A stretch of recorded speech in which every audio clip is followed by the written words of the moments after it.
जाए एकता दुनिया रे नुआनु है तो नुआ संसार तोते अभिनंदन तो चल बाटरे झर फूल चंदन तो चल बाटरे झर फूल चंदन समयर चक्का भौरी घुरे घुरे फुले कांदनालो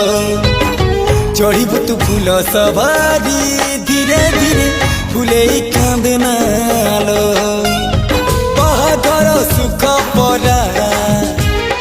विधाता देइछि तोते विरह वेदना सबु सहिबाकु हवा मते।